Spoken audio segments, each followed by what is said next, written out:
Hello, कैसे हैं आप सब? उम्मीद है अच्छे होंगे। एक बार फिर से आपके सामने उपस्थित हुए हैं और साथ लेकर आए हैं लर्न इंग्लिश विदाउट रूल्स का एक नया सेशन। ताज्जुब हो रहा है ना कि सर आखिरी दिन भी नहीं छोड़े। आखिरी दिन क्या होता है बॉस? आखिरी दिन वो होगा जब आप सफल हो जाएंगे और जिस दिन आपको ये महसूस होगा कि अब यार चौरे होकर के सोएंगे कुछ दिन।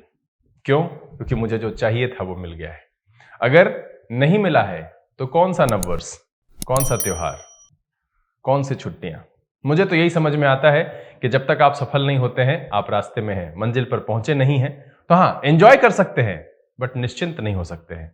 इसीलिए इस सफर में एक नया एपिसोड लेकर के मैं आपके सामने उपस्थित हुआ हूं और ये एपिसोड हर तरीके के बच्चे के लिए, हर तबके के लोगों के लिए जो इंग्लिश में रुचि रखते हैं, जो चाहते हैं कि उनकी इंग्लिश बेहतर हो, चाहे ऑफिस में काम कर रहे हो या डेली लाइफ में इंग्लिश के शब्दों को इस्तेमाल करते हैं और या फिर कॉम्पिटिटिव एग्जामिनेशन के लिए वोकैब ढूंढ रहे हैं उनके लिए। जी हाँ, मैं बात कर रहा हूं वोकैबुलरी के सेशन की। इसके 25वें एपिसोड के साथ आपके सामने उपस्थित हुआ हूं। फिर से 5 नए शब्द। पार्ट्स ऑफ स्पीच की फैमिली में ये कहां से बिलोंग करता है उसकी जानकारी, कुछ एंटोनिम्स, सिनोनिम्स और सेंटेंस, उस पर्टिकुलर वर्ड को सेंटेंस में कैसे इस्तेमाल करें, इसके लिए एक एक एग्जाम्पल आपके सामने रखते चलेंगे। तो अपने इस व्यस्तता भरे अंतिम दिन में से 20 से 25 मिनट निकाल करके तैयार हो जाइए। सारे सोशल मीडिया नोटिफिकेशंस को ऑफ कर लीजिए और ये 25 मिनट कुछ नया सीख लीजिए और फिर नए वर्ड्स का इंतजार कीजिए। मैं यहां पर एक जो वॉलपेपर लगाया हूं, इसका जवाब मुझे कमेंट में लिख करके बताइएगा। क्या सोचा है आपने 2023 के बारे में? कुछ नया तो सोचा ही होगा, इसलिए आप सब कमेंट करके मुझे बताइएगा कि इस नए साल में आप अपने आप को कहां देखना चाहते हैं और क्या करना चाहते हैं। कमेंट आएगा, फिर हम उस पर कल बात करेंगे। बहरहाल सेशन की शुरुआत करते हैं। नोटबुक और पेन लेकर के तैयार हो जाइए। देखते हैं कि आज के सेशन में कौन कौन से 5 नए वर्ड्स लाए गए हैं, इसकी मीनिंग क्या है और एंटोनिम्स, सिनोनिम्स और इसे सेंटेंस में कैसे इस्तेमाल करते हैं। चले देखा जाए।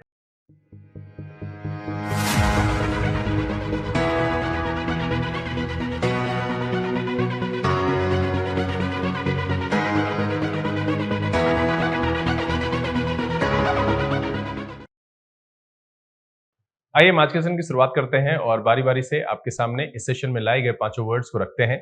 आप बस नोटबुक और पेन लेकर के तैयार हो जाइए। जैसे ही हम एक पूरा शब्द कंप्लीट करते हैं, एंटोनिम्स, सिनोनिम्स बताते हैं, एग्जाम्पल को सामने रख देते हैं, फिर मैं आपको खुद ही समय देता हूं, फ्रेम से हट करके मैं ये कहता हूं कि आप इसको नोट डाउन कर लीजिए। देखिए, मैं हमेशा से इस बात पे जोर डालता हूं कि नोट डाउन कीजिए। ये एक तरह के लिए आपका स्टोरेज हो जाएगा, जहां पर आप जब चाहें एग्जामिनेशन के अनुसार या जरूरत के अनुसार रिवीजन कर सकते हैं, ढूंढ सकते हैं, एक जगह से दूसरी जगह कैरी कर सकते हैं। इसलिए मैंने कहा था कि पतली वाली नोटबुक में इसको नोट डाउन कीजिएगा। साथ में रिवीजन के पर्पज से कितनी बार आप इंटरनेट पे आएंगे, कितनी बार आप वेबसाइट पर ढूंढेंगे, यूट्यूब पे जाएंगे, कितना परेशान होंगे। एक बार अगर ढंग से लिख लेंगे, उसको रिवीजन करते रहेंगे, तो ये आपके लिए काफी मददगार साबित होगा। सेशन पे शुरू से अंत तक बने रहिएगा। एक एक शब्द को ध्यान से सुनिएगा, उच्चारण पर भी ध्यान दीजिएगा। साथ में हम इसको कैसे इस्तेमाल कर रहे हैं, पार्ट्स ऑफ स्पीच में क्या है, इसमें बिल्कुल ध्यान भटकाने की जरूरत नहीं है, क्योंकि सुनेंगे और उसको जब नोट डाउन करेंगे तो लंबे समय तक सारे इसके सारे शब्द तो नहीं कह सकते, लेकिन हाँ, अधिकांश शब्द आपके जहन में रह जाएंगे। सेशन को शुरू करेंगे, लेकिन उससे पहले जो लोग इस चैनल पर नए हैं, चैनल को सब्सक्राइब कर लीजिए, बेल आइकन जरूर प्रेस कीजिएगा ताकि यहाँ से अपलोड की गई वीडियोस की नोटिफिकेशन आपको मिले और आपका कोई भी सेशन मिस ना हो। लाइक और शेयर करने में कंजूसी नहीं कीजिएगा। चलिए सेशन की शुरुआत करते हैं। जैसा कि आपको पता है कि हम एक इंस्पिरेशन का डोज इस सेशन में आपके सामने रखते हैं, तो एक बार फिर से आज हमारे माननीय पूर्व प्रधानमंत्री अटल बिहारी वाजपेयी के लाइन को लेकर के मैं यहां पर आया हूं और मैं इसलिए लेकर के आया हूं कि मैं आपको बताना चाहता हूं कि आपकी जो मेहनत है, जो हार्ड वर्क है, बहुत सारे लोग कहते हैं हम तो मेहनत करते हैं, हम तो कड़ी मेहनत करते हैं, मेरे से नहीं हो रहा है, मेरा क्या होगा पता नहीं, बहुत असमंजस में रहते हैं। तो इनकी एक बात जो मुझे छू गई और मैं सोच रहा था कि मैं आपके सामने रखूं, तो यही एक सेशन होता है जहां पर मैं अपनी बातों को रख पाता हूं। तो देखिए, इन्होंने कहा है कि hard work never brings tiredness. Hard work जो है ना, वो कभी भी थकान नहीं लाता है। उन्होंने फिर अगला लाइन कहा, इट ब्रिंग्स सेटिस्फेक्शन। ये क्या लाता है? संतुष्टि। अब कहेगा सर ये कौन सी बात है, मेहनत करेंगे तो थकेंगे? नहीं सर। जैसे देखिए कि बहुत सारे लोग भारत यात्रा पे निकलते हैं, विश्व यात्रा पे निकलते हैं, वो भी पैदल निकल जाते हैं, साइकिल से निकल जाते हैं या जैसे तैसे भी निकलते हैं। कुछ लोग जो है पर्वतारोहण का काम मतलब वो करते हैं, उसको चुन लेते हैं अपने लाइफ के तौर पर, या फिर जगह जगह तीर्थाटन करते हैं। ये बताइए कि क्या उनको थकान नहीं होती है? उनको क्या मिलता है? आप कभी सोचे हैं कि कोई आदमी ऐसे ही कुछ कपड़े और कुछ चीजें बैग में रखकर और पैदल चल देता है और लिफ्ट ले लेकर के आगे बढ़ता है और पॉकेट में ना के बराबर पैसे होते हैं, वो रास्ते में उस काम को करने के लिए कुछ काम भी कर लेता है, कुछ पैसे भी जुटा लेता है और फिर आगे बढ़ता रहता है। आखिर ये क्या है? इस मेहनत में थकान क्यों नहीं है? तो देखिए सर, वो इसलिए नहीं है क्योंकि उसे इस काम में संतुष्टि है। तो अगर आप मेहनत कर रहे हैं और आप अपने मेहनत करने से थक जाते हैं तो आप समझ लीजिए कि आप सही रास्ते पर नहीं हैं। क्योंकि अगर आपके पसंद का काम है, वो आपकी चॉइस है, उससे आपको प्रेम है, आप उसमें मर मिट जाना चाहते हैं, तो उस काम को करने में कभी भी थकान नहीं होती है। जैसे एक रिक्शा वाला दिन भर रिक्शा चलाता है, वो इसलिए है क्योंकि वो अपने बच्चों के प्रेम में है, वो उनकी जरूरतें पूरा करना चाहता है किसी भी कीमत में, और जब वह उस बच्चे के लिए कुछ जरूरत की चीजें लेकर के आता है और उसके चेहरे पर वो स्माइल देखता है, तो वो थकान नहीं, वो संतुष्टि होती है। और ये बहुत जरूरी है सर कि लाइफ में जब आप कड़ी मेहनत करें तो उससे आपके मन में एक संतुष्टि का जन्म हो, ना कि थकान का। अगर थकान जन्म ले रही है, इसका मतलब है कि आप गलत रास्ते पर चल रहे हैं। तो मैं बस इतना ही कहूंगा कि आप किसी भी प्रकार के लक्ष्य का चुनाव करें, उसके दौरान जब आप मेहनत करते हैं तो उसमें आपको संतुष्टि होनी चाहिए, और जब संतुष्टि होती है तो मेहनत करके बुरा नहीं लगता है। और इनकी पंक्तियों को याद रखिएगा कि hard work never brings tiredness, it brings satisfaction. आप सोचिए कि कोई भी व्यक्ति माउंट एवरेस्ट पर चढ़ के क्या पा लेता है? सिर्फ संतुष्टि, उनको अच्छा लगता है। कोई इंग्लिश चैनल पार कर लेता है, क्या मिलता है उसको? संतुष्टि। यही है एक सेटिस्फैक्शन जो इंसान के आसपास ना हर चीज को खुशनुमा कर देता है। आप चिड़चिड़े हो, असंतुष्ट हो, आपको हर अच्छी चीज भी बुरी लगती है, वहां आपको गुलाब का चटक रंग भी जो है वो चुभने जैसा लगेगा। लेकिन अगर आप संतुष्ट हैं तो आपको हर बुरी से बुरी चीज में भी अच्छाई दिख जाती है। तो सर, हर परेशानी इंसान के मन मस्तिष्क के अंदर होती है। आप इसको जैसे स्वीकार करेंगे, ये आपके लिए वैसा ही एनवायरनमेंट तैयार करता है। थकान के जैसा इसको लेंगे तो बिल्कुल आपका शरीर लगेगा थक गया है, और अगर संतुष्टि की तरह लेंगे तो रोम रोम ऊर्जा से भर जाएगा। इसलिए जरूरी है कि बिना थके हुए पूरी संतुष्टि के साथ और कर्तव्य निष्ठा से मेहनत कीजिए, बिल्कुल सफलता आपको मिलेगी। चलिए सेशन की शुरुआत करते हैं, और सेशन में जो आज हमने लिया है पहला वर्ड, वो है ह्यूमिलिटी। क्या है? ह्यूमिलिटी। अब देखिए, ये एक नाउन की तरह इस्तेमाल होता है, ये ध्यान रखिएगा। ह्यूमिलिटी एक नाउन की तरह प्रयोग होता है। इसका मीनिंग क्या है? देखिए, फ्रीडम फ्रॉम प्राइड और arrogance, the quality of state of being humble. अब देखिए, यहां पर दो तीन परिस्थितियां हो सकती है। यहां दो मीनिंग हो सकती है। जैसे कि अब मान लीजिए किसी के अंदर कोई भी घमंड नहीं है, कोई एरोगेंस नहीं है, आत्माभिमान नहीं है, तो यहां पर वो ऐसा भी महसूस हो सकता है कि वो दीनहीन है। और कहीं ना कहीं इसी से बना हुआ वर्ड आपके दिमाग में आ रहा होगा, ह्यूमिलिएशन, ह्यूमिलिएट। बिल्कुल इसी का वो जो है संगत वाला वर्ड है, जो कि दूसरे तरीके से इस्तेमाल होता है। मैंने जो चुना है वो है ह्यूमिलिटी। ये एक नाउन की तरह इस्तेमाल होता है। इसका मतलब होता है फ्रीडम फ्रॉम प्राइड और एरोगेंस, द क्वालिटी और स्टेट ऑफ बीइंग हम्बल। ठीक है, हिंदी मीनिंग देख लें तो नम्रता, विनयशीलता और दीनता भी कह सकते हैं, या इसमें चाटुकारिता भी इसका सेंस ले सकते हैं। अब कहिए सर, फिर आप कहां लेके चले गए? चाटुकारिता कैसे होगा? हम किसी के सामने एक्सेसिव विनय हो रहे हैं, इसका मतलब क्या है? चाटुकारिता ही कर रहे हैं। अगर हम सच को सच नहीं बोल रहे हैं, वो जो सामने वाला कह रहा है वो तुम दिन को अगर रात को हो रात कहेंगे, तो इसको चाटुकारिता ही कहते हैं, और कुछ नहीं कहते हैं। इसको प्यार व्यार नहीं कहते हैं। सिंपल समझिए, प्यार वो होता है जो सच दिखाता है। इसलिए मां बाप इतने कड़वे होते हैं। वो दिन को दिन नहीं कहते, रात को रात नहीं कहते हैं। वो कहते हैं कि ये देख, अभी दिन है, जाग। तो समझिए कि यहां पर क्या होगा कि उसका एक मीनिंग वहां भी चला जाएगा, और कहीं पर सेंस में अगर सिनोनिम्स में ऐसा पूछा जाता है तो तैयार रहिए। मैंने पहले भी कहा है कि शब्द का कोई एक मीनिंग होता ही नहीं है। मैं कई बार एग्जाम्पल में कहता हूं कि एक शब्द है कमीना। मैं यहां पर किसी के लिए गाली शब्द का इस्तेमाल नहीं कर रहा हूं, लेकिन सोचिए कि अगर आप इसको किसी दोस्त को बोलते हैं, अरे यार तू तो बड़ा कमीना है, वो उसके लिए एडजेक्टिव है या नहीं है? खुश हो जाएगा, देखा मेरा काम हुआ ना, हो गया कि नहीं? और अगर ये किसी को गाली की तरह बोल करके देखिए, किसी को एकदम लाउड टोन में बोल करके देखिए, तो उसके लिए गाली है। तो शब्द का मीनिंग, शब्द का भाव अलग अलग होता है। एक लव शब्द है ना, ये भाई के लिए अलग रिएक्ट करता है, बहन के लिए अलग रिएक्ट करता है, पत्नी के लिए अलग रिएक्ट करता है। तो भाषा यही है कि भाषा में जिस तरीके की फीलिंग्स डालेंगे सामने वाला वो जैसा उसमें से चुनेगा वही उसको समझ में आएगा। तो बेहतर है कि आप समझिए कि एक जगह पर ऐसा भी तो हो सकता है, जैसे ही विनयशीलता आई, दीनता आई, तो इसका मतलब यह भी तो हो सकता है कि हम किसी के सामने इतना झुक जाएं कि लगे कि चापलूसी हो गई। अगर इस अर्थ में कहीं पर सेंटेंस में इस्तेमाल किया है और अगर वहां पर आ जाए सिनोनिम्स में चुनने के लिए, तब क्या करेंगे? तो तैयार रहिए कि पैराग्राफ में सेंस क्या कहता है। और यहां से 4 सवाल होते हैं सर बैंकिंग एग्जामिनेशन में, जो वो पैराग्राफ के संदर्भ के हिसाब से सिनोनिम्स और एंटोनिम्स पूछता है। फिलर्स में आपको इस तरह का आएगा तो आपको मीनिंग वहां पर उस तरीके से जज करनी पड़ेगी। तो शब्द को एनालिटिकल होकर के पढ़िए। मैं न्यूज़पेपर का सेशन लेकर के अभी आता हूं जहां पर कि मैं शब्दों को संदर्भ के हिसाब से मीनिंग करता हूं, वो जरूर देखना चाहिए आपको। उससे पता चलेगा कि एक भरोसा जगेगा कि नहीं हम भी कर सकते हैं, बिल्कुल कोई कठिनाई नहीं है इसमें, आराम से मीनिंग हो सकता है। मीनिंग का मतलब यह नहीं कि हम हिंदी ट्रांसलेशन कर लें, भाव समझ में आना चाहिए। मुझे क्या मतलब है हिंदी का इंग्लिश का हिंदी ट्रांसलेशन करने से? तो देखिए, पहला जो वर्ड है वो है ह्यूमिलिटी। इसका मतलब है फ्रीडम फ्रॉम प्राइड और एरोगेंस, या फिर कह सकते हैं द क्वालिटी और स्टेट ऑफ बीइंग हम्बल, नम्रता, विनयशीलता या दीनता। अब हम सिनोनिम्स की बात करें तो पहला है मॉडेस्टी। बहुत सारे कॉमन वर्ड आएंगे जो कि आप इस्तेमाल करते हैं, आप सबसे परिचित भी होंगे। कुछ ही शब्द इसमें नया आएगा। ये एक सेंस में जो मैंने बताया कि यहां पर चापलूसी भी हो सकता है, दीनता है यहां पर, ऐसे लोग ह्यूमिलिटी का मतलब विनयशीलता और नम्रता से ज्यादा लेते हैं। तो मॉडेस्टी का मतलब हो गया संकोच। उसके बाद क्या है? मीकनेस। मीकनेस का मतलब हो गया नम्रता और दब्बूपन। अब मैं आपसे एक सवाल यहां पर पूछता हूं कि इस दब्बूपन के लिए मैंने किसी सेशन में एक वर्ड बताया था, कमेंट में लिख के बताइए मुझे किस किस को याद है। चलिए, डिफिडेंस, इसका मतलब भी होता है संकोच।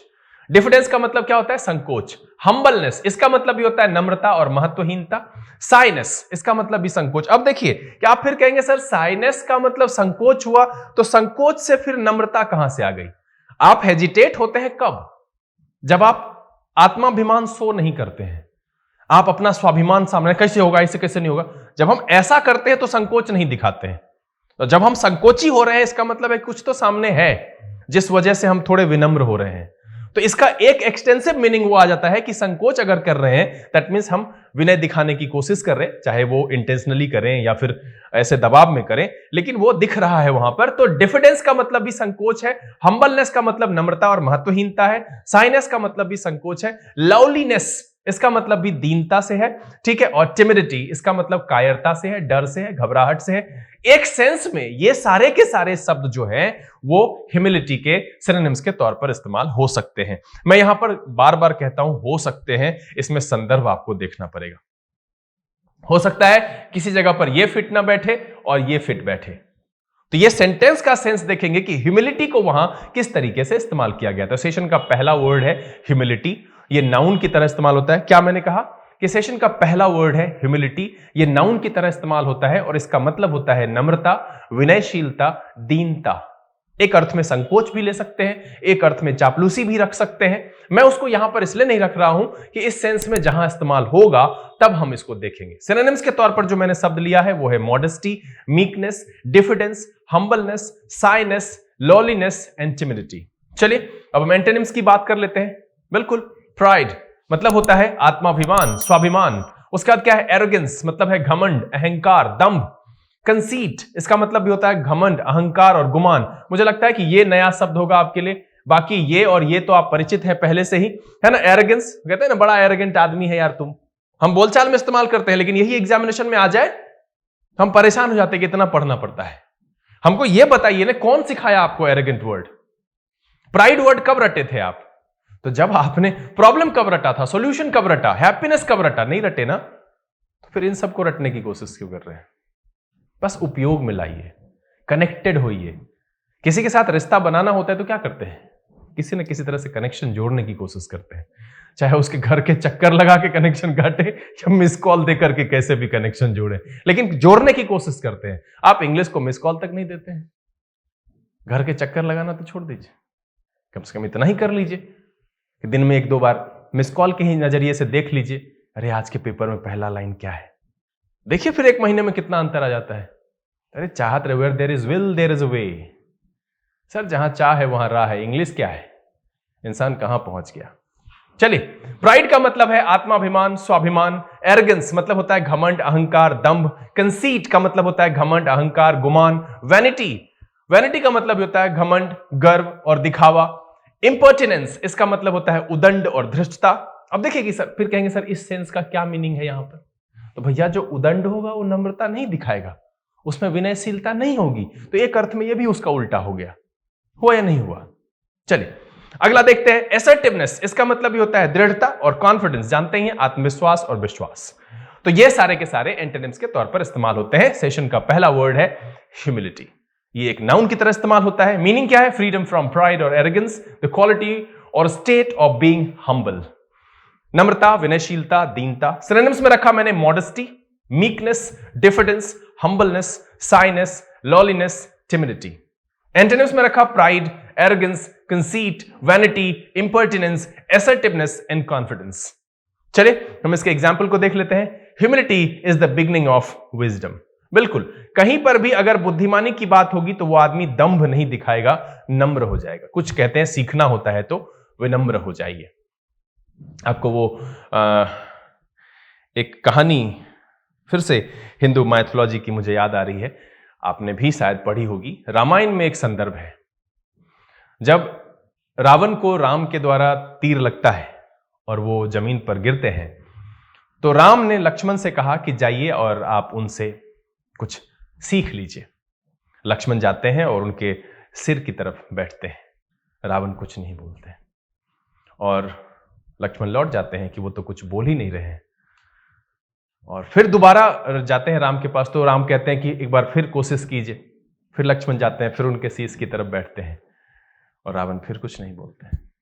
तो जाने के बाद राम जी ने पूछा कि क्या कर रहे हैं आप? तो उन्होंने कहा कि ऐसा ऐसा। कहा नहीं, जब किसी को से भी कुछ सीखना होता है तो हम विनम्र होकर के उनके चरणों की तरफ बैठते हैं या फिर उनको विनम्रता दिखाने की कोशिश करते हैं। देखिए यहां पर फिर से मैं कहूंगा कि हो सकता है कि रामायण के संदर्भ में उलटफेर हो। मेरी जो बात है उसको समझने की कोशिश कीजिएगा कि रावण ने वहां पर लक्ष्मण को कुछ भी जीवन से संबंधित शिक्षा इसलिए नहीं दी क्योंकि वो उनके शीश की तरफ बैठे। किसी से ज्ञान अर्जन करना होता है, कुछ सीखना होता है तो विनयशीलता और नम्रता दिखानी होती है, अनुशासन दिखाना होता है। यही इंसान का जो है सबसे बड़ी पहचान है इंसान की, कि उनको विनम्र होना चाहिए, विशेष करके उस समय में जब आप कुछ लेने की मुद्रा में हो। ऐसे होना तो हमेशा चाहिए, देने की मुद्रा में और होना चाहिए। आजकल के लोगों की तरह नहीं कि खाना देते हैं और सेल्फी लगा के फेसबुक पर लगा देते हैं कि आज लोगों को खाना खिलाया, बड़ा अच्छा लगा। ये तो बेफालतू है। उनको बदनाम किया आप कि वो भिखारी हैं। आप अपने तरफ से देखते हैं, दूसरे संदर्भ में नहीं देखते कि उनको कैसा लग रहा है। तो इसलिए विनयशील होना बहुत जरूरी होता है। क्या कह रहा है कि humility is the beginning of wisdom. दूसरा एग्जांपल देखिए, he doesn't have the humility to admit when he is wrong. मतलब है कि उनमें कोई भी दीनता, कोई भी हीन भावना नहीं दिखती है। ही डजंट हैव द ह्यूमिलिटी। अब यहां पर अगर इसका मीनिंग आप विनम्रता से लेंगे तो देखिए गड़बड़ हो जाएगा ना। अगर हम इसको कहेंगे कि he doesn't have the humility, मतलब उसके पास विनम्रता नहीं होती है, उदंड की तरह कहता है कि हम गलत हैं। ऐसा नहीं, यहां पर ये कैसे ही डजंट हैव द ह्यूमिलिटी, मतलब उसको कोई भी हीन भावना की बात नहीं होती है जब वो एडमिट करता है कि वो गलत है। दीनता नहीं होती है उसमें, है ना। ह्यूमिलिएशन से यहां पर मीनिंग देखिए कि he doesn't have the humility to admit when he is wrong. मतलब है कि वो बड़ी विनम्रता से इस बात को स्वीकार कर लेता है, कोई भी मतलब हीन भावना उसमें नहीं होती है कि हाँ भैया वो गलत है। चलिए आप इसको नोट डाउन कीजिए और हम बढ़ते हैं आगे की तरफ। सेशन का दूसरा वर्ड है इंसिपिड। क्या है? इंसिपिड। ये एक एडजेक्टिव की तरह इस्तेमाल होता है। पहला वर्ड जो सेशन में आया वो था ह्यूमिलिटी। ये एक नाउन की तरह प्रयोग होता है, मतलब है नम्रता, विनम्रता, विनयशीलता, दीनता। और जो दूसरा सेशन में वर्ड आया वो आपके सामने है इंसिपिड। इंसिपिड का मतलब है लैकिंग इंटरेस्ट और सिग्निफिकेंस और impact, having too little taste, flavour और कलर। इसका मतलब ही लग रहा है कि जब भी इंटरेस्ट में कमी है, महत्व देने में, इंपैक्ट में, या फिर टेस्ट में या फ्लेवर में, इसका मतलब है निरस से होगा, उदासी से कुछ होगा, है ना, उदासीनता से। देखिए इंसिपिड का मतलब है निरस, सुस्त, निर्जीव और निष्प्राण, है ना। इंसिपिड का मतलब क्या है कि लैकिंग इंटरेस्ट और सिग्निफिकेंस और impact, having too little taste, flavour और कलर। मतलब है निरस, सुस्त, निर्जीव, निष्प्राण। चलिए ब्लैंड पहला है इसका सिनोनिम्स। ब्लैंड मतलब होता है बेस्वाद या निरस। इनॉक्युअस मतलब होता है सीधा साधा या अहानिकारक। अब देखिए यहां पर जैसे ही होगा निरस होगा तो सीधा साधा आएगा, अहानिकारक, किसी प्रकार की कोई मतलब कुछ भी ऐसा दिखे तब तो इंपैक्ट हो उसका। उसके बाद देखिए बेनाल मतलब होता है साधारण, मामूली, घिसा पिटा। उसके बाद देखिए ट्राइट, इसका मतलब भी होता है घिसा पिटा और पुराना। सेशन का जो पहला वर्ड था क्या था, लिख के बताइएगा कि वो कैसे इस्तेमाल होता है, शब्द नहीं चाहिए मुझे बताइएगा जो पहला शब्द मैंने लिया है वो किस तरीके से इस्तेमाल करते हैं। अभी दूसरा शब्द लिया इंसिपिड, ये एडजेक्टिव की तरह प्रयोग होता है, इसका मतलब है निरस, सुस्त, निर्जीव, घिसा पिटा, पुराना, जो भी कह लीजिए वो इसके सिनोनिम्स के तौर पर इस्तेमाल होने वाले शब्दों से पता चल रहा है। पहला जो हमने लिया ब्लैंड, दूसरा लिया इनॉक्वस, तीसरा है बनैल और ट्राइट चौथा है।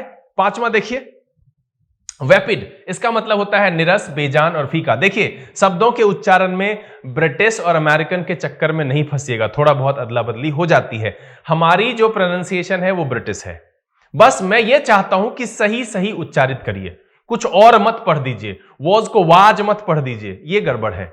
हम इंडियन टोन में ही बोलेंगे लेकिन शब्दों का उच्चारण सही होना चाहिए, वॉज बोलेंगे, वोर बोलेंगे, तो इस तरीके से समझ में आएगा कि शब्द का उच्चारण हम ठीक कर रहे हैं। जरूरी नहीं है कि हम वो घसीटा वाला टोन पढ़ें, ब्रिटिश की तरह बोलें, वैसा अमेरिकन की तरह नहीं करना, क्योंकि सामने वाला समझना भी तो चाहिए। तो हम इसके चलते जो है ऐसा नहीं कि शब्द का उच्चारण ही गलत करने लगे, हम शब्द का उच्चारण सही रखेंगे, टोन भले ही इंडियन हो नहीं फर्क पड़ता है उससे।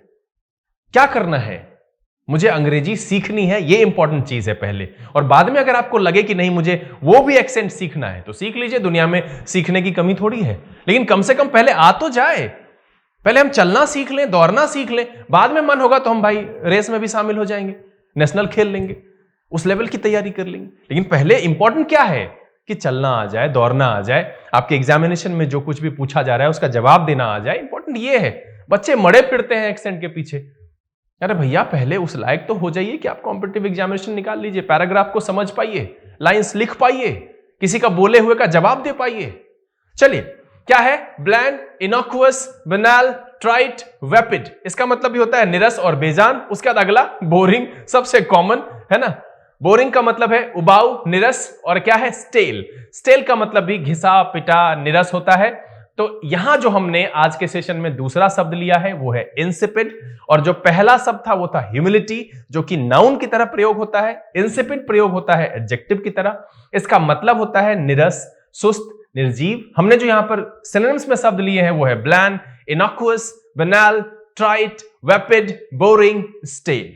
चलिए एंटोनिम्स की बात कर ले तो एक्सिलरेटिंग, क्या है, एक्सिलरेटिंग का मतलब होता है आनंदकारक या आनंददायक, है ना। एपेटाइजिंग मतलब होता है स्वादिष्ट या भूखवर्धक, जिसमें कोई भी इंपैक्ट होगा, स्पेशल फीचर होगा, वही भूख बढ़ा सकता है ना। तो एपेटाइजिंग का मतलब होता है स्वादिष्ट या भूखवर्धक। यमी जानते ही इसका मतलब होता है स्वादिष्ट। डिलीशियस जानते ही है स्वादिष्ट या रोचक। स्पाइसी जानते ही है रोचक, मसालेदार। पंजेंट इसका मतलब भी होता है तीखा, दिलचस्प, चटपटा। और है पिकेंट, पिकेंट का मतलब होता है दिलचस्प या चटपटा। देखिए जैसे ही निरस आया तो उसका उल्टा होगा दिलचस्प, मजेदार। अब कह रहा है कि स्वादहीन है तो मसालेदार, चटपटा, इस सेंस में इसका इस्तेमाल करेंगे। तो दूसरा शब्द मेरे सेशन में आया है वो है इंसिपिड, और इंसिपिड एडजेक्टिव की तरह इस्तेमाल होता है। इसका मतलब होता है लैकिंग इंटरेस्ट और सिग्निफिकेंस और impact, having too little taste, flavour और कलर। निरस, सुस्त, निर्जीव और निष्प्राण। सिनोनिम्स के तौर पर देखें तो bland, innocuous, banal, trite, vapid, boring, stale. और एंटोनिम्स के तौर पर देखें तो accelerating, appetising, yummy, delicious, spicy, pungent and piquant. उम्मीद है सब आप समझ गए होंगे अच्छे से। क्या है एक बार फिर से देख लेते हैं, accelerating, appetising, yummy, delicious, spicy, pungent and piquant, ये सारे के सारे शब्द इंसिपिड के एंटोनिम्स के तौर पर इस्तेमाल होंगे। चलिए हम एग्जांपल की तरफ बढ़ते हैं। कहता है why anyone buys music with such insipid lyrics is a mystery, है ना। कह रहा है why anyone buys music with such insipid lyrics is a mystery. क्या मिस्ट्री है भाई, इंसिपिड लिरिक्स और वैसी म्यूजिक एल्बम को खरीदना। Why anyone buys music with such insipid lyrics is a mystery, है ना। तो यहां पर जो सेशन में कुल दो शब्द आए, पहला था ह्यूमिलिटी, मतलब था नम्रता, विनयशीलता, वो नाउन की तरह इस्तेमाल होता है। जो दूसरा शब्द आपके सामने रखा वो है इंसिपिड, वो एडजेक्टिव की तरह प्रयोग होता है और इसका मतलब होता है नीरस, सुस्त, फीका। चलिए आप इसको नोट डाउन कीजिए। हम बढ़ते हैं सेशन में आगे की तरफ। तीसरा वर्ड और हमारे सामने आ गया है लीनियंसी। क्या है? लीनियंसी। लीनियंसी एक नाउन की तरह इस्तेमाल होता है। कैसे इस्तेमाल होता है? नाउन की तरह। देखिए क्या कह रहा है, careful and sensible, marked by sound judgement, है ना। केयरफुल एंड सेंसिबल जैसे होगा, संवेदनशील होगा, उदार होगा, समझदारी की बात हो रही है यहां पर। मार्क्ड बाय साउंड जजमेंट, कहीं ना कहीं फैसले वैसले की बात हो रही है। तो यहां देखिए, उदारता या नरमी किस चीज में भाई? सजा में। लीनियंसी का मतलब दयालुता से आ गया, है ना, उदारता से आ गया, लेकिन विशेष करके यहां पर दिया जा रहा है कि सजा में। क्या है? कि careful and sensible, marked by sound judgement. मुझे ये बताइए, या मैं ही बताता हूं। सेशन में अभी तक कुल 2 शब्द हमने पढ़े। पहला शब्द क्या पढ़ा? ह्यूमिलिटी। ये एक नाउन की तरह इस्तेमाल होता है और इसका मतलब है नम्रता, विनयशीलता, दीनता। जो दूसरा शब्द हमने लिया वो था इंसिपिड, और इंसिपिड एक एडजेक्टिव की तरह इस्तेमाल होता है। इसका मतलब होता है नीरस, सुस्त, निर्जीव, निष्प्राण। और जो तीसरा शब्द है वो आपके सामने है, ये है लीनियंसी। ये एक नाउन की तरह इस्तेमाल होता है। इसका मतलब है उदारता या नरमी। किस चीज में? सजा में। Careful and sensible, marked by sound judgement, है ना। सिनोनिम्स देख लें। मर्सी, बहुत ही अच्छा है ये। मर्सी का मतलब होता है करुणा या दया। ठीक है, अगला देखिए, ह्यूमैनिटी मतलब है इंसानियत या दयालुता। तीसरा जो है कंपैशन, कंपैशन का मतलब होता है दया या सहानुभूति। उसके बाद देखिए क्लेमेंसी, मतलब होता है दया या दयाशीलता। उसके बाद है लेनिटी, लेनिटी का मतलब होता है सदयता, मतलब है दया के साथ। बात वैसी ही है। फॉरबियरेंस, इसका मतलब भी होता है क्षमा और संयम। क्या होता है? क्षमा और संयम।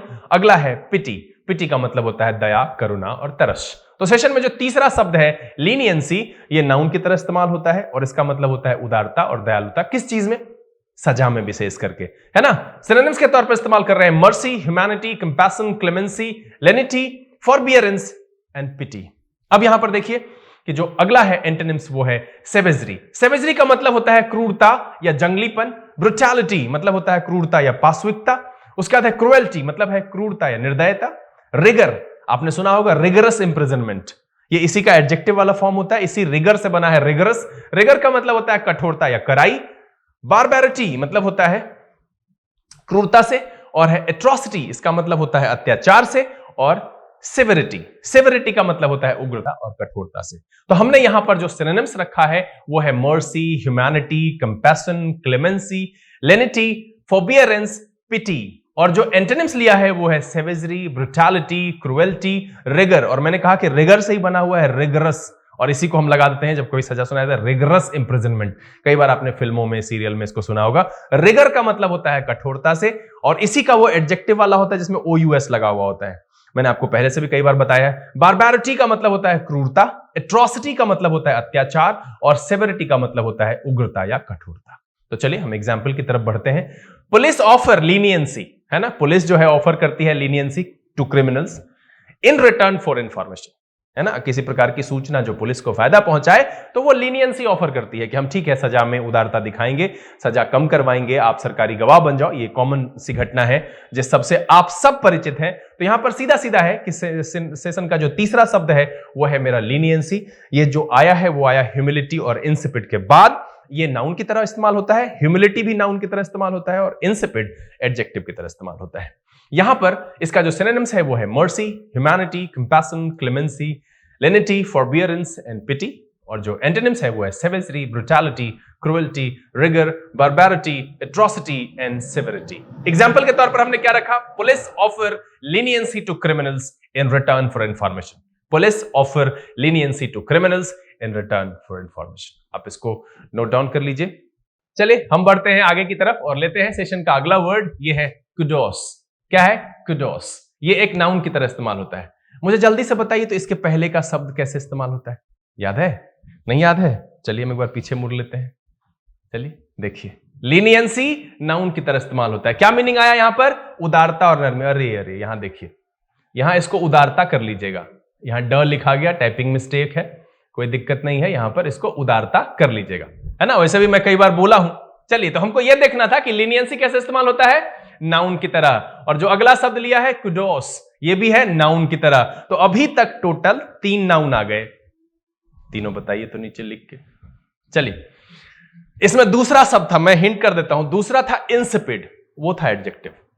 इसके अलावा अभी तक जो आया है सब नाउन है। तो यहां कुडोस का क्या मतलब है? एन एक्सप्रेशन ऑफ अप्रूवल और कमेंडेशन, है ना।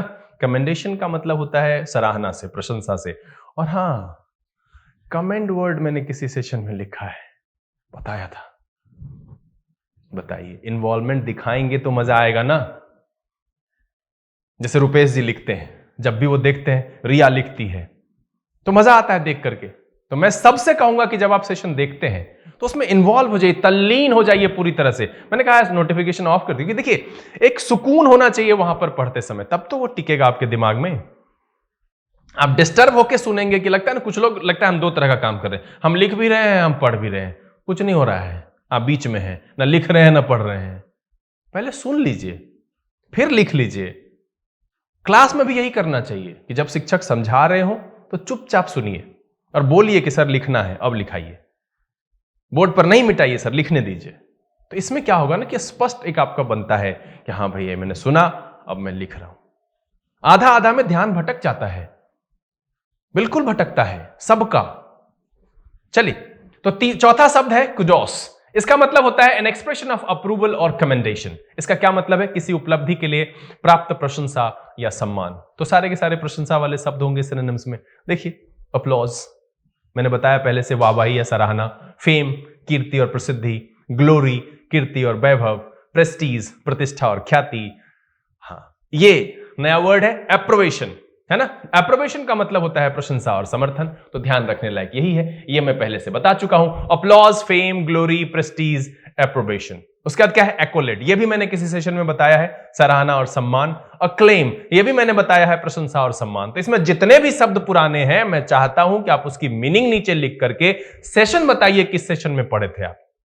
अगर आपको ध्यान है, नोटबुक लिखे हैं तो जाइए ढूंढिए, ढूंढ करके। और ढूंढने का कहीं सर कौन सा काम में आप लगा देते हैं? हम काम में नहीं लगा रहे हैं बॉस, ढूंढिएगा ना तो अचानक से 10-15 वर्ड पे नजर पड़ जाएगा, और वो नजर पड़ने का नाम है रिवीजन। पढ़ लीजिएगा थोड़ा देर, फायदा कर जाएगा। चलिए, तो क्या है कुडोस के लिए जो हम सिनोनिम्स यूज कर रहे हैं वो है अपलॉज, फेम, ग्लोरी, प्रेस्टीज, एप्रोबेशन, एक्कोलेड और अक्लेम। आगे आइए, एंटोनिम्स में क्या क्या है? सेम, लानत, बदनामी, कुख्याति। कंडेमनेशन मतलब निंदा से है, ठीक है। डिनंसिएशन मतलब होता है निंदा। ब्लेम मतलब होता है दोष या आरोप। क्रिटिसिज्म जानते ही हैं, आलोचना। इनफेमी मतलब होता है बदनामी और कुख्याति। ऑब्सक्योरिटी मतलब होता है गुमनामी और अंधेरा। तो देखिए, कुडोस का मतलब होता है किसी उपलब्धि के लिए प्राप्त प्रशंसा एवं सम्मान। इसका सिनोनिम्स है applause, fame, glory, prestige, approbation, accolade और एक्लेम। और सेम यहां पर क्या है? लानत। इसके एंटोनिम्स के तौर पर इस्तेमाल होता है कंडेमनेशन, निंदा। एंटोनिम्स के तौर पर इस्तेमाल होता है डिनंसिएशन, निंदा। एंटोनिम्स के तौर पर इस्तेमाल होता है blame, criticism, infamy and obscurity. ये सारे के सारे कुडोस के एंटोनिम्स के तौर पर इस्तेमाल होता है। तो अभी तक हमने सेशन में पढ़े कुल 4 शब्द।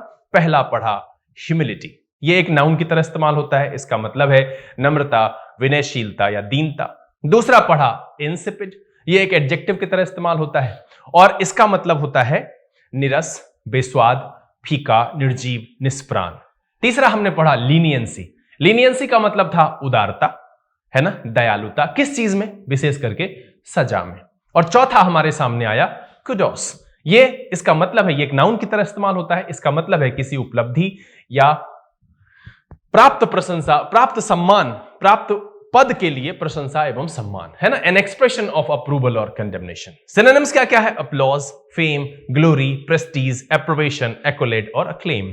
एंटोनिम्स क्या क्या है? Shame, condemnation, denunciation, blame, criticism, infamy and obscurity. चलिए एग्जाम्पल की तरफ बढ़े। कह रहा है she was looking for kudos rather than profit, है ना। वो किस चीज के लिए परेशान रहती है, ढूंढती रहती है? क्या ढूंढती है, क्या चाहती है? She was looking for kudos, है ना। उनको प्रशंसा चाहिए, सम्मान चाहिए, प्रॉफिट की तुलना में, है ना। क्या कह रहा है? She was looking for kudos rather than profit। अब हमको ये बताइए, इसका हिंदी करके हम क्या करेंगे, कैसे लिखें? समझ में नहीं आया कि भैया प्रॉफिट नहीं, उनको प्रशंसा चाहिए, दैट्स ऑल, है ना। She was looking for kudos rather than profit। तो सेशन का चौथा वर्ड है कुडोस। एक बार हम तेजी से रिव्यू कर लें। एन एक्सप्रेशन ऑफ अप्रूवल और कमेंडेशन, किसी उपलब्धि के लिए प्राप्त प्रशंसा एवं सम्मान। सिनोनिम्स के तौर पर इस्तेमाल होगा applause, fame, glory, prestige, approbation, accolade and acclaim. Antonyms के तौर पर क्या होगा? सेम, कंडेमनेशन है, denunciation, blame, criticism, infamy and obscurity. मतलब है किसी उपलब्धि के लिए प्राप्त प्रशंसा और सम्मान। चलिए आप इसको नोट डाउन कीजिए और हम बढ़ते हैं सेशन के आखिरी शब्द की तरफ, और वो है ब्लाइट। ब्लाइट, ब्लाइट वर्ब की तरफ इस्तेमाल होता है और नाउन की तरफ इस्तेमाल होता है। अब बच्चों के मन में एक सवाल कि सर आप तो कह के निकल लेते हैं कि नाउन की तरफ इस्तेमाल होता है, वर्ब की तरफ इस्तेमाल होता है, हम लोगों पे थोड़ा दया कीजिए, हम तो कुछ समझे ही नहीं। तो देखिए बहुत आसान है समझाना। जैसे हम एक छोटा सा उदाहरण लेते हैं, वर्क, ये नाउन की तरफ इस्तेमाल होता है और वर्ब की तरफ इस्तेमाल होता है। जब ये वर्ब की तरह इस्तेमाल होगा तो इसका मतलब होगा काम करना। और ऐसे नहीं समझना है तो इंग्लिश मीडियम में समझिए कि जब ये एक्शन की तरह इस्तेमाल होगा तो इसके 5 फॉर्म होंगे, work, worked, worked, working and works. और जब ये नाउन की तरह इस्तेमाल होगा तो इसका मतलब होगा सिर्फ काम, good work, bad work, useful work. इस तरीके से हेल्प का भी है और इसी तरीके से ब्लाइट का भी है। तो समझ में आया कि कोई भी शब्द अगर कह रहा है कि नाउन की तरह भी इस्तेमाल होता है और वर्ब की तरह भी इस्तेमाल होता है, तो जब वो नाउन की तरह इस्तेमाल होगा तो नाउन के सारे फॉर्मेट उस पर लागू होंगे, सारे नॉर्म्स नाउन वाले होंगे। और जब वर्ब की तरह इस्तेमाल होगा तो सारा कंडीशन वर्ब वाला अप्लाई होगा। बहुत ही आसान है समझना। उदाहरण के लिए वर्क है, हेल्प है। चलिए तो सेशन का जो आखिरी शब्द है वो है वर्ब और नाउन। अभी तक टोटल 4 नाउन, 1 वर्ब और 1 एडजेक्टिव। कहे सर 6 शब्द तो नहीं था, 5 था। अभी 2 रंग का है ना, वर्ब भी है और नाउन भी है। चलिए इसका मतलब है any plant disease resulting in withering without rotting. अब देखिए यहां पर सिर्फ बीमारी के लिए लिया है ना, एक उदाहरण लिया है। ब्लाइट एक प्रकार की बीमारी है जो पौधों में लग जाती है, ठीक है। डिजीज है रिजल्टिंग विदरिंग विदाउट रॉटिंग, है ना। अब इसको देखिए, इसका दूसरा मीनिंग भी है बर्बाद करने से, तो हम वहां पर यहां नहीं जोड़े, जो एडिटिंग में रह गया। बर्बाद करना होता है मुरझाना, पाला मारना। ये सब जो है ना, मुरझाना और पाला मारना, ये ठंडी के समय में होता है। तो ये जो बीमारी है वो ब्लाइट के नाम से जानी जाती है। हानिकारक प्रभाव और अभिशाप, ये नाउन हो गया। और यहां पर जो बर्बाद करना और मुरझाना और पाला मारना है, ये वर्ब की तरह हो गया। तो इसको डिवाइड कर लें ऐसे ऐसे, इस तरफ से वर्ब, इस तरफ से नाउन। लिखने के लिए हानिकारक होना, ये हो गया वर्ब, हम एक्शन के तौर पे इस्तेमाल कर लिए। और सिर्फ बोला हानिकारक, सिंपल। तो यहां पर क्या हानिकारक प्रभाव है, ठीक है। और अभिशाप, ये भी क्या हो गया, नाउन की तरह इस्तेमाल होगा, है ना। अब चलिए हम इसके लिए 2 हिस्से में बांट करके रखे हैं। हमने पहला जो वर्ब लिखा है, तो अभी जो मैं 4 बताऊंगा वो वर्ब के लिए बताऊंगा। रेक, ये भी मैंने पहले बताया है, इसका मतलब होता है नाश करना। और इसका एक नाउन वाला फॉर्मेट है रैकेज, मतलब होता है कबाड़, जो टूट फूट जाता है बर्बाद होने के बाद जो बचता है उसको रैकेज कहते हैं। चलिए दूसरा है मार। मार का मतलब है हानि पहुंचाना, ये तो याद रह जाएगा, मार के मुआ दिए, तो मार मन हानि पहुंचा दिए, है ना, इतना हानि पहुंचाए कि बस। तो मार मतलब होता है हानि पहुंचाना, बिगाड़ देना। स्पॉइल का मतलब भी होता है बिगाड़ देना या खराब करना, और रुइन का मतलब होता है बिगाड़ना। अब यहां पर आ जाइए, इस सेंस में इसका जो एंटोनिम्स होगा वो होगा एमेलियोरेट। इसका मतलब होता है सुधारना या बेहतर करना। एमेलियोरेट का मतलब होता है सुधारना या बेहतर करना। रिवैम्प का मतलब भी होता है सुधारना या पुनर्निर्माण करना। रेक्टिफाई का मतलब भी होता है सुधारना या बेहतर बनाना। और इनहैंस, इसका मतलब भी होता है समृद्ध करना और बढ़ाना। अभी तक जो हमने 4 शब्द लिए, एक क्विक रिव्यू आपके सामने रखे, या आप लिखिएगा, आप ही लिखिए, ठीक है। सेशन लंबा हो जाएगा ना, आप लिखिएगा, छोटा रहेगा थोड़ा सा। लिख के बताइए चारों कौन कौन सा था। ब्रैकेट में भी लिखिएगा नाउन है कि एडजेक्टिव है कि वर्ब है, तब ना हुआ कंप्लीट जानकारी। हो सके तो मीनिंग भी डाल दीजिए। चलिए 5वां वर्ड है ब्लाइट। ये एक वर्ब की तरह भी इस्तेमाल होता है और नाउन की तरह भी। इसका मतलब होता है बर्बाद करना, मुरझाना, पाला मारना, हानिकारक प्रभाव या अभिशाप। नेगेटिव सेंस में लेंगे, है ना। सिनोनिम्स क्या क्या है, रेक, मार, स्पॉइल एंड रुइन। इधर क्या है, एमेलियोरेट, रिवैम्प, रेक्टिफाई, एनहांस। ये एंटोनिम्स के तौर पर इस्तेमाल होगा। अब ये लकीर कि हम नीचे अब बताएंगे नाउन वाला। देखिए प्लेग, प्लेग का मतलब होता है आफत या महामारी। ब्लाइट के बीमारी वाले सेंस में हम इसको इस्तेमाल कर सकते हैं, ठीक है। मेनेस मतलब होता है हानिकारक, मेनेस का मतलब होता है हानिकारक। स्कॉर्ज मतलब होता है अभिशाप या आफत। वो का मतलब होता है साप, दुख या विलाप। इसी में से हटा लीजिए। कहेगा सर यहां अभिशाप था।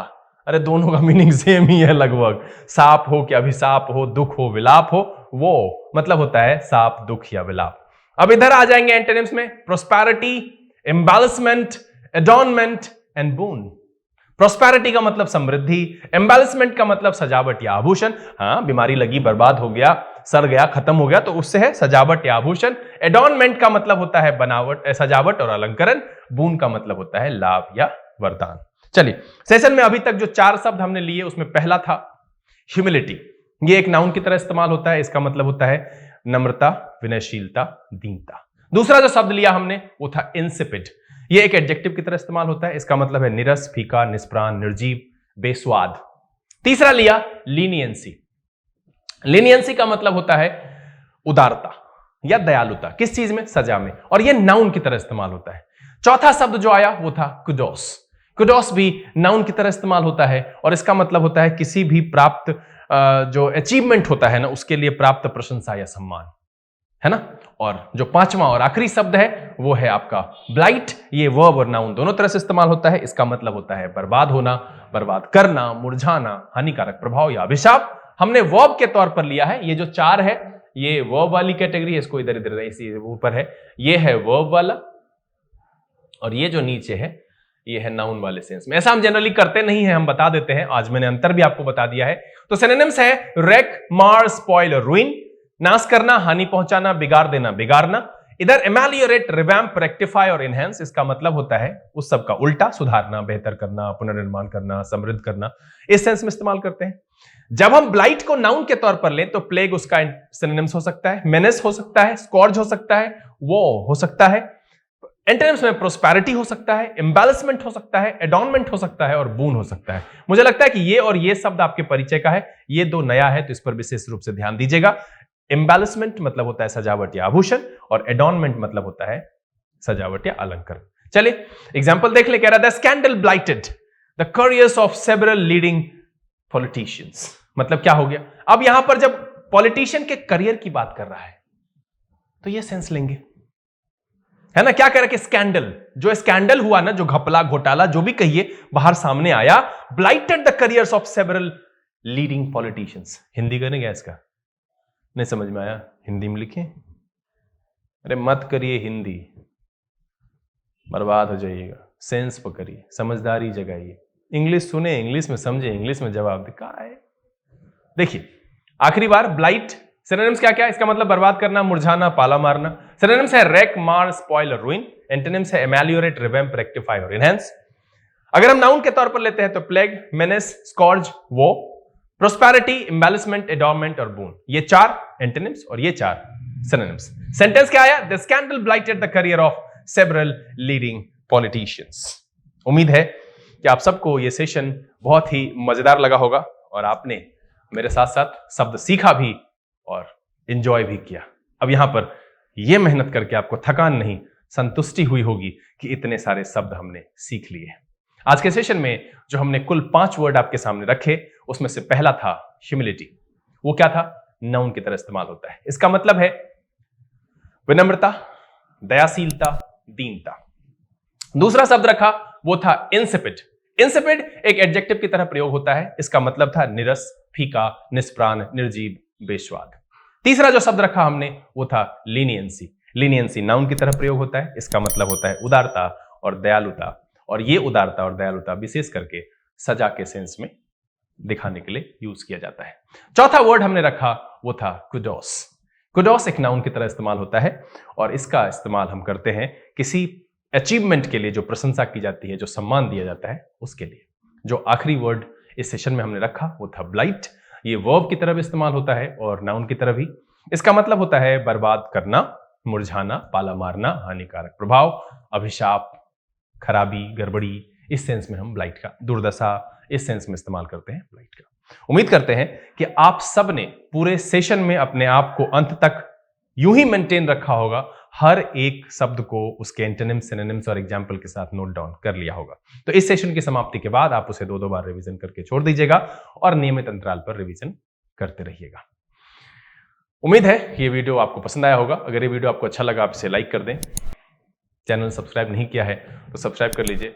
बेल आइकन प्रेस कीजिएगा, नोटिफिकेशन को ऑल पर रखिएगा ताकि यहाँ से जो अपलोड हो वीडियो उसकी नोटिफिकेशन मिस ना हो और आप वीडियो चूके नहीं। साथ में मैं बस यही कहूंगा कि आज इस साल का आखिरी दिन है, तो कुछ सोचिएगा अपने बारे में कि अगले साल कहाँ जाना है, क्या करना है। क्या 24 भी इसी निकम्मेपन में देखना है या फिर कुछ मंजिल पर पहुंचकर उस नजरिए से 2024 को देखना है। तो 23 के लिए एक लक्ष्य जरूर निर्धारित कीजिएगा। बहरहाल समय यहां से बिता लेने का, बहुत जल्द इस तरह के एपिसोड के साथ हम आपके सामने फिर उपस्थित होंगे। तब तक के लिए आप घर में रहिए, अपना और अपने परिवारजनों का ख्याल रखिए और आज जी भर के एंजॉय कर लीजिए लर्न इंग्लिश विदाउट रूल्स के सेशन से। This is BK Singh signing off. Keep reading, keep practising. Thank you, God bless you.